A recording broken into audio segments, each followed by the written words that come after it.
اچھا، وہ صحابی کہتے ہیں کہ جب قبر تیار کیا گیا تو میں نے اپنی بچی کو اٹھا کر اور زندہ زمین میں گاڑ لی۔ قرآن کریم کو سمجھنے سے پہلے انسان بے حیا ہوتا ہے، حیا نہیں ہوتی، اور قرآن کریم کو بیٹھنے کے بعد سمجھنے کے بعد انسان میں حیا آ جاتی على جبين سعادتي وأفكاري. ہے۔ رسول اللہ صلی اللہ علیہ وسلم کے ایک عادت مبارک تھی کہ رسول اللہ صلی اللہ علیہ وسلم اپنے صحابہ کرام کے ساتھ بیٹھتے تھے اور خوش مزاجی کرتے تھے۔ مطلب صحابہ کرام نے دور جہالت میں وقت گزارا تھا تو وہ پرانی یادیں تازہ کرتے تھے، مطلب بیان کرتے تھے۔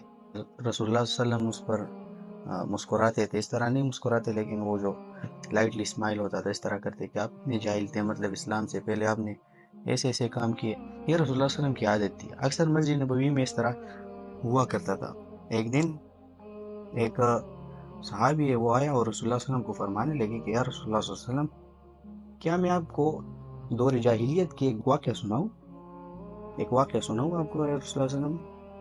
رسول اللہ صلی اللہ علیہ وسلم نے فرمایا کیوں نہیں، سنائے۔ وہ فرماتے ہیں کہ یا رسول اللہ صلی اللہ علیہ وسلم، پرانے زمانے میں شام جایا کرتا تھا اور شام میں تجارت کرتا تھا۔ میری شادی ہو گئی، شادی کے بعد کچھ عرصہ بعد میری بیوی حاملہ ہو گئی۔ حاملہ ہونے کے بعد میں واپس چلا گیا شام، مطلب میری بیوی بیمار تھی بچے کی۔ میں شام سے چند سالوں بعد واپس آ گیا اپنے گھر۔ جب آیا تو کچھ دن گزاری اپنے گھر میں، تو میری گھر میں ایک بچی تھی، وہ گھومتی تھی اور مطلب ہمارے ساتھ بیٹھتی تھی، کھانا کھاتی تھی۔ میں نے اپنی بیوی سے پوچھا یہ کون ہے، اتنی دن سے میں دیکھ رہی ہوں ادھر۔ تو میری بیوی نے کہا کہ یہ ہمسائی ہے اور یہ آئیے ادھر۔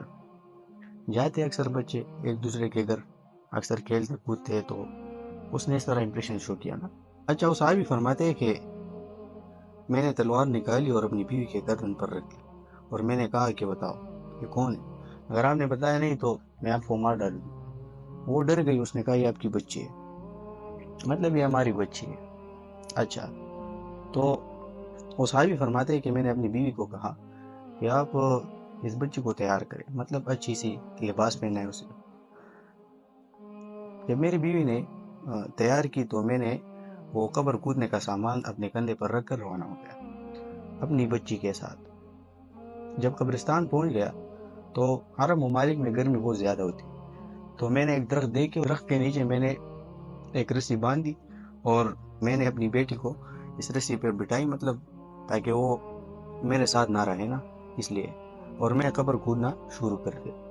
اچھا، وہ فرماتے ہیں جب میں نے قبر کودنا شروع کر دیا تو گرد و غبار کی وجہ سے میری داڑھی وہ گندی ہو گئی، مطلب وہ گرد و غبار اٹھتی اور میری داڑھی پر آتی تھی، تو وہ ادھر سے آتی، مجھے دیکھتی اس طرح، اور ادھر سے آتی اور چھوٹے چھوٹے ننے ہاتھوں سے میری داڑھی کو صاف کرتی اور یہ کہتی کہ بابا بس کرے نا، گھر میں جائے، بس گھر اپنے گھر جاتے، اتنے سالوں بعد آئے ہیں آپ گھر، چلو چلتے ہیں نا۔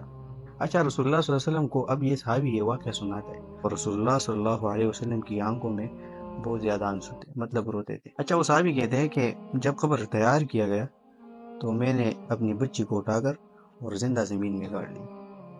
اس واقعے سے رسول اللہ صلی اللہ علیہ وسلم کے بہت زیادہ آنسو تھے۔ رسول اللہ صلی اللہ علیہ وسلم نے فرمایا آپ کی دل میں اتنی بھی نرمی نہیں آئی، کیوں؟ قرآن نہیں تھا ان میں، قانون نہیں تھا ان میں۔ جب صحابہ کرام قرآن کریم پر عمل کرنے لگے تو دنیا پر راج کرتے تھے، پھر ہوشیار تھے، نرم دل تھے۔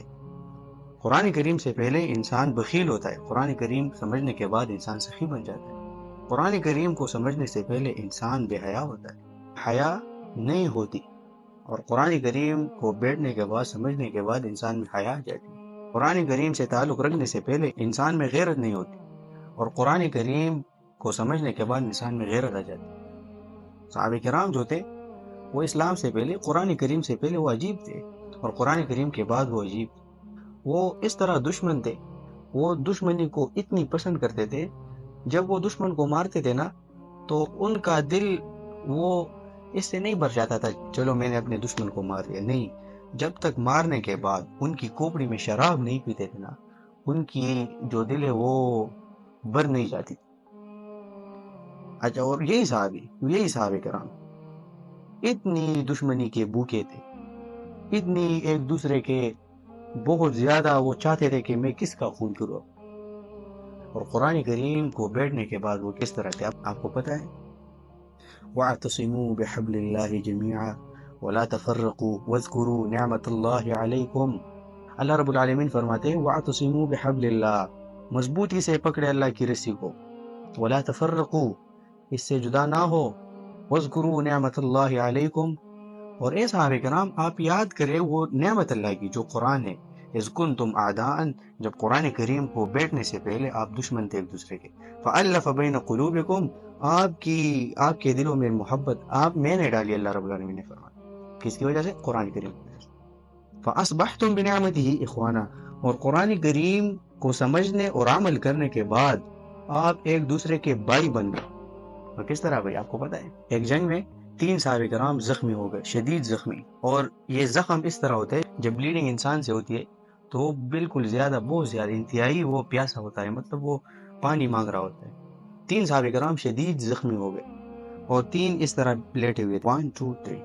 اچھا، یہ جو حدیث جو صحابی فرماتے ہیں وہ کہنے لگے کہ ایک نے آواز کی میرے لیے پانی، میں نے سنی، میں جلدی سے گیا پانی لایا، جب لایا ان کو دینے لگا تو ان کے ساتھ جو پڑا تھا اس نے کہا پانی۔ اچھا، جو پہلے نے مانگا تھا اس نے انکار کر دیا، فرمانے لگے میں نہیں پیوں گا جب تک میرا بھائی نہیں پیے۔ اچھا، وہ راوی کہتے ہیں جب میں دوسرے کو آ گیا تو تیسرے نے کہا پانی، جب میں تیسرے کو پہنچا وہ شہید ہو گیا، جب واپس دوسرے کو آ گیا وہ بھی شہید ہو گیا، جب پہلے والی کی طرف آ گیا تو وہ بھی شہید ہو گیا۔ مطلب اسلام سے پہلے وہ ایک دوسرے کے دشمن تھے، اور اسلام کے بعد، قرآن کریم کے بعد، وہ اتنا پکا دوستی اور اتنا عظیم دوستی تھی ان کی، ایک دوسرے کے لیے جان قربان کر دی اللہ کی راہ۔ لائف چینجنگ بک، قرآن کریم انسان کی زندگی کو بدلتا ہے، انسان کے سارے معاملات کو بدلتا ہے، سنوارتا ہے قرآن کریم۔